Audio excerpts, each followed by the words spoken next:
Good morning, it's Monday the 13th of July. You're watching Euronews and this is Europe Today. Welcome to the program, I'm Stefan Grobe. Coming up, war or no war? Hours after the US conducted new airstrikes in Iran, Teherán unleashed waves of major simultaneous missile and drone attacks across the Gulf on Sunday. This came days after President Trump announced peace talks would continue. Meanwhile, in Qatar, former Emir Sheikh Hamad bin Khalifa Al Thani has died at the age of 74, the father of the current ruler. Qatar declared a period of national mourning until Wednesday. Sanctions or no sanctions? EU foreign ministers coming together in Brussels today are considering whether to restrict trade between Europe and illegal Israeli settlements in the West Bank. Several member states have called for measures to make Israel comply with international law. An import licensing regime, higher tariffs, and a trade ban on imports are options on the table. We'll have our correspondent Angelos Kujins at the EU Council building. How to redesign farm support after 2027 without weakening either rural livelihoods or common European standards. How to tackle food security threatened by the wars in Ukraine and Iran. And in light of the ongoing debate about the EU budget, is Brussels asking farmers to do more with less? Questions for the president of the EU Agriculture Council, Irish Minister Martin Layton, who'll join us on set. And the deadly wildfires in Spain seem to be stabilizing. Authorities in Andalusia allowed 1,500 people who were evacuated to return to their homes. Calmer weather conditions, including lower winds and higher humidity, have helped firefighting crews as they have worked to bring the blaze under control. The wildfire killed at least 13 people in Spain's Almeria province. But first, the situation in the Middle East. Over the weekend, the United States and Iran have exchanged more strikes as tensions in the Strait of Hormuz are boiling over. Washington and Teherán are now making contradictory statements about the status of the waterway. Let's head over to Doha, where our correspondent Laila Humaira has the latest for us. Good morning, Laila. So that was quite a weekend in the region. Bring us up to speed, please.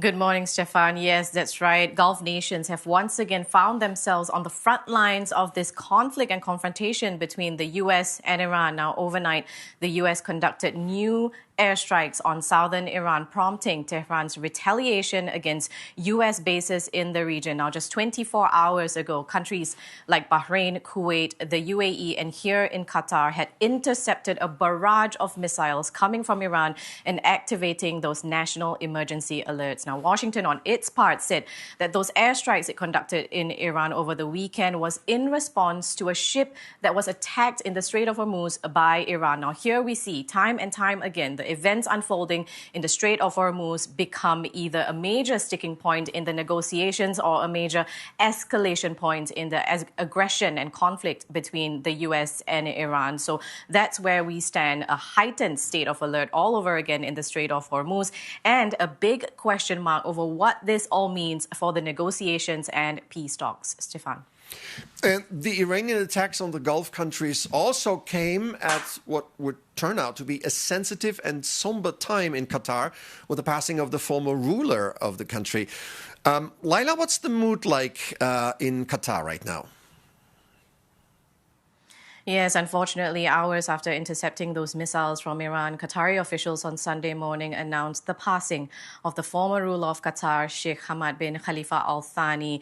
Messages of condolences have been pouring in from global leaders, heads of states, and it's worth noting that on the same day Qatar intercepted those missiles from Iran, it also received messages of condolences from Tehran through Abbas Araghchi, the foreign minister. Now, the late Sheikh Hamad is the father of the current Emir of Qatar, Sheikh Tamim bin Hamad Al Thani, but he's also known as the collective father of the entire state of Qatar, known as a visionary and essentially the architect of modern-day Qatar. So having said that, the mood here in Qatar this week will be one of a somber mood and one of reflection, reflecting on the life, the legacy, and the wisdom of a well-respected figure whose ideas and values helped shape Qatar and will continue to guide the country well into the future and for generations to come. Stefan. All right, Laila Humaira in Doha. Thank you for this update. A fight is brewing ahead of today's EU Foreign Affairs Council meeting in Brussels, where ministers are expected to debate whether the European Union should restrict or even ban trade with Israeli settlements in the occupied Palestinian territories. For more on this, I'm joined by our EU correspondent Angela Skujins, standing by at the European Council building in Brussels, where this debate is expected to occur. Good morning, Angela. Why don't you just fill us in, please? Good morning, Stefan. So yes, as these ministers stream in behind me for a Foreign Affairs Council meeting in the Belgian capital, I'll give you the backstory as to why this meeting is expected to be a spicy one. Last week, the EU executive, that's the European Commission, presented an options paper to the 27 capitals regarding what a crackdown on EU trade with illegal Israeli settlements could look like. This was first reported by Euronews. There is a certain precedent for this to occur. The last time the 27 EU heads of state met in Brussels for a European Council summit, they released a statement at the end conclusions unilaterally condemning Israel for its ongoing expansionist activities in the occupied West Bank, while calling on that country to uphold its obligations under international law to protect those Palestinian communities. On top of this, we've heard the European Commissioner for Trade, Maroš Šefčovič, as well as the EU's foreign policy chief, Kaja Kallas, stating these Israeli settlements undermine peace as well as the two-state solution. But what is on the table today are three potential options, the most controversial of which being a partial or outright trade ban between the EU and those Israeli settlements. But we're not expecting a concrete decision to be made today, but an opportunity for the European Commission to gauge the temperature among those foreign ministers regarding what option could be taken here. And Angela, it wouldn't be a wild guess if I said the discussion will become heated, right? Yeah, so we know that there's opposition among certain member states, such as Germany and the Czech Republic, to take a more cautious approach.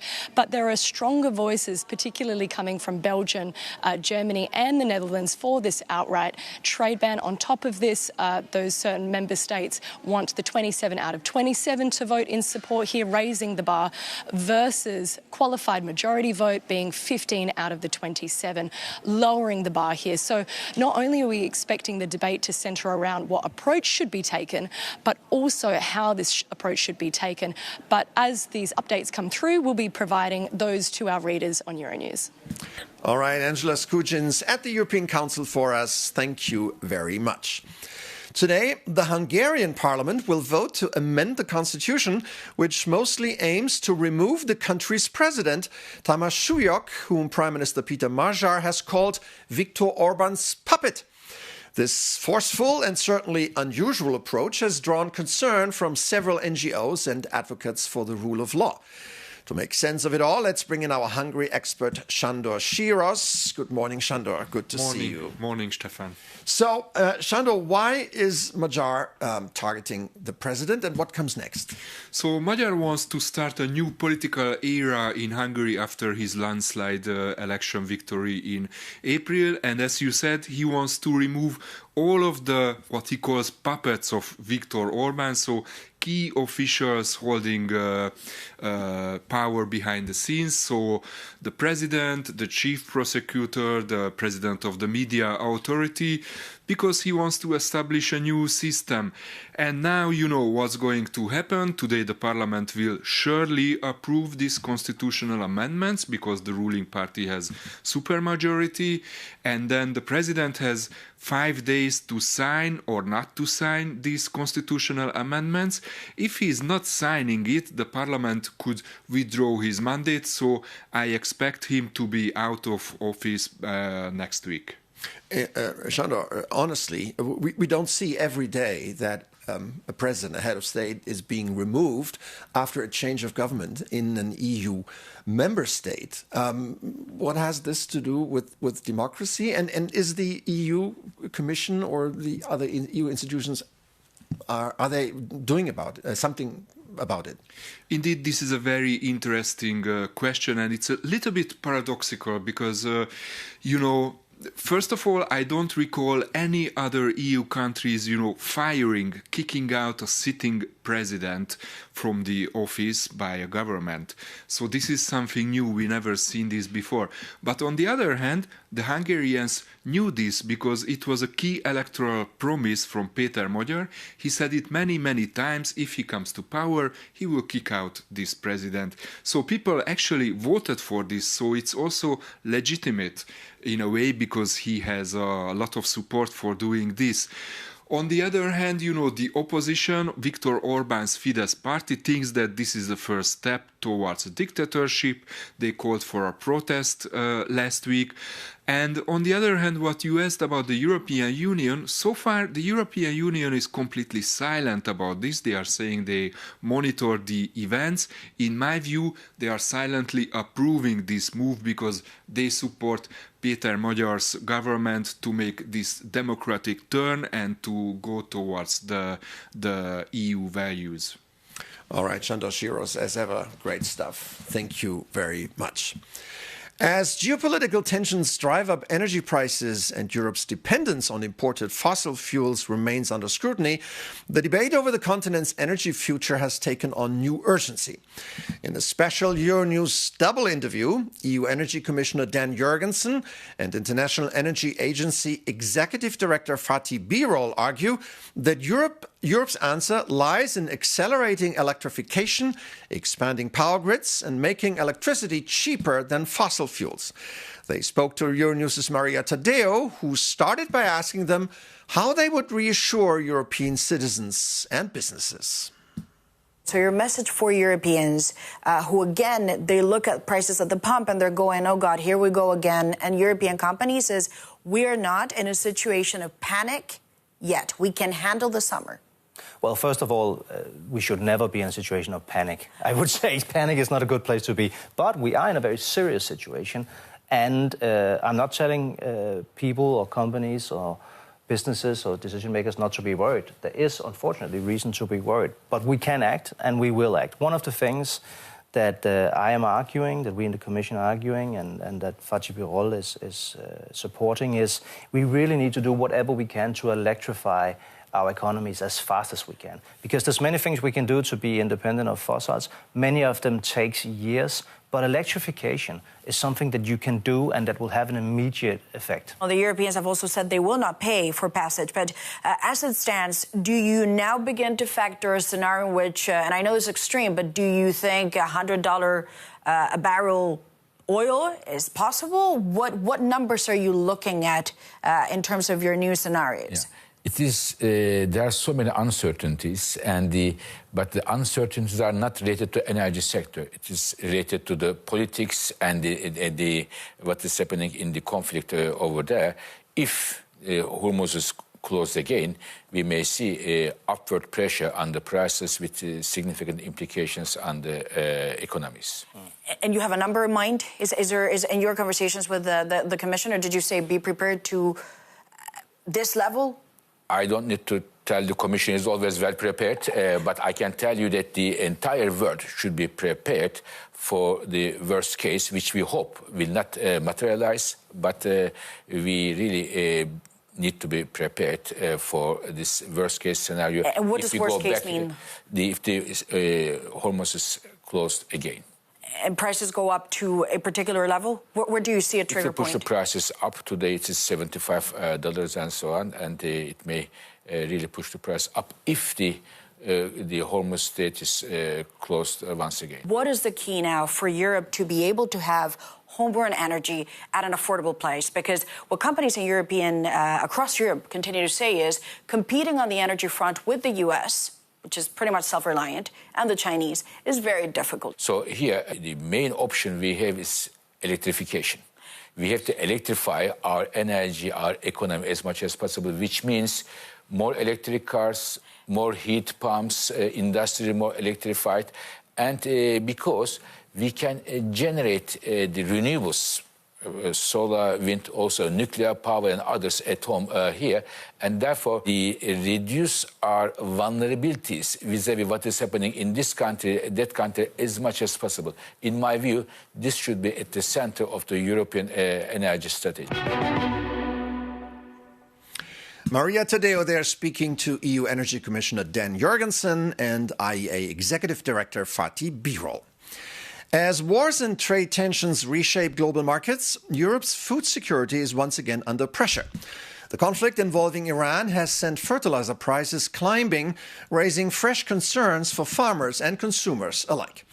At the same time, Brussels is negotiating its next long-term budget, with the future of the common agricultural policy at the center of a fierce political battle. For first-hand insights, I'm now joined by Ireland's Minister for Agriculture, Martin Hayden. Good morning, sir, and thanks for coming on the show. Good morning, Stefan. Good to be here. Great. So let me ask you, is food security today as important as energy security? Absolutely. It's, if we look at energy security and the lessons learned from the illegal invasion of Ukraine in 2022, similarly, the discussion you've just had about the Straits of Hormuz and the challenge we have, food security and those vulnerabilities in Europe are to the forefront of everybody's mind now in terms of where we get our core ingredients from. So in terms of the Irish presidency of the EU for the next 6 months, we have 3 overarching priorities of competitiveness, values and security. And from my perspective, chairing the Agri-Fish Council for the next 6 months, security and food security and the contribution of our farmers and our fishermen and women all over Europe is not in conflict with other elements of the security debate, but is an integral part of it. On that note, farmers say they cannot absorb another spike in input costs. What concrete support can they expect in Ireland and elsewhere from the Irish presidency and from the EU? So we've seen from Commissioner Hansen the proposals around the Fertiliser Action Plan, and today the response to that Fertiliser Action Plan will be voted on by the Council members at the meeting that I'll be chairing this morning. So we are taking very decisive, clear action very quickly to support our farmers with these significant input costs, recognising the pressures there are on food production from these, price shocks. And one more on the budget discussions. The next EU long-term budget is becoming a battle over priorities. Is the common agricultural policy under threat?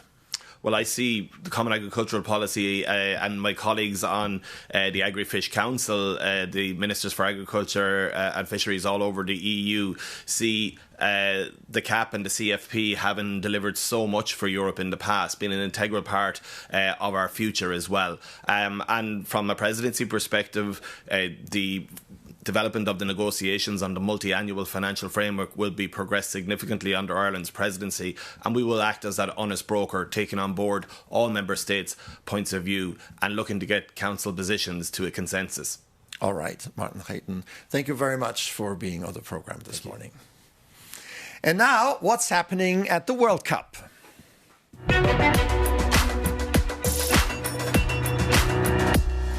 Here we are. What started out as the biggest tournament ever with many exciting newcomers from Africa and the Middle East has become the sole affair of global football royalty.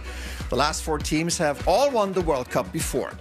In the first semi-final Tuesday in Dallas, twice champion France will play against Spain, the winner of 2010. The French beat Morocco 2-0 to advance. Spain prevailed 2-1 in extra time after a thrilling match against the valiant Belgians. So, a nice match between friends and neighbors? Not at all. Former Spanish Prime Minister Mariano Rajoy had already stoked tensions with racist remarks, saying that there were no Frenchmen on the French team, an apparent reference to the fact that Team France includes players who either have immigrant backgrounds or come from former French colonies. I'm sure the French équipe is now even more fired up. And in the other semi-final Wednesday in Atlanta, triple champion and current title holder Argentina will meet one-time champion England. The Three Lions won the title 60 years ago and believe it's time for a rerun. In the quarterfinal, England beat Norway 2-1. Argentina subdued 10-man Switzerland 3-1. So, Argentina, England and France, Spain, the whole thing remains exciting. That does it for us today. Thanks for joining us this morning. I'm Stefan Grobe. Take care and see you tomorrow.